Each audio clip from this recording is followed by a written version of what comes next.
Francesco Papa et de la société Vialytics. Notre projet, c'est de diagnostiquer intelligemment l'état des routes avec un smartphone et une intelligence artificielle qui détecte automatiquement les dommages routiers. L'idée, c'est de pouvoir apporter une information aux gestionnaires de patrimoine pour pouvoir identifier où faire des travaux et surtout intervenir sur le terrain quand il y a un danger qui est peut-être notable comme un nid de poule. Et aujourd'hui, c'est fait à un papier, un stylo. Et pourtant, on a quand même des patrimoines pour certaines collectivités qui sont très très grands. On a un smartphone qui se met sur un véhicule et qui va automatiquement prendre des photos de la voirie. Ensuite, l'AI qui fait son travail d'analyse intelligente et un rendu sur un logiciel cartographique pour montrer le résultat. Et ce qui est très intéressant, c'est que tout est automatisé, de la partie terrain à la partie analyse. Donc il n'y a vraiment rien à faire et voilà, il y a juste à aller sur le terrain, ce qui était déjà fait avant, et juste à rouler sur la voie.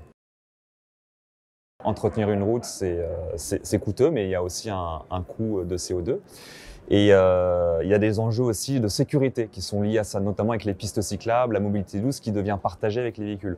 Donc aujourd'hui, il y a un vrai enjeu d'être réactif, d'être préventif plutôt que curatif. Et du coup, beaucoup de collectivités s'arment d'outils pour les aider à optimiser en tout cas la gestion du patrimoine. Ce qui est intéressant, c'est qu'aujourd'hui, on est principalement développé avec les collectivités. Donc on a une solution aux collectivités. On aimerait beaucoup développer une partie qui un service OTP, aux travaux publics, aux entreprises de travaux publics. Pourquoi? Parce qu'il y a beaucoup d'entreprises qui sont souvent des entreprises locales, à côté d'une collectivité et qui font du repérage de travaux quand ils vont reboucher et qui n'ont peut-être pas forcément d'outils. Donc l'idée, ce serait d'explorer à travers ce cadre de Cement Lab, de voir si on pourrait peut-être développer une offre dans ce contexte-là.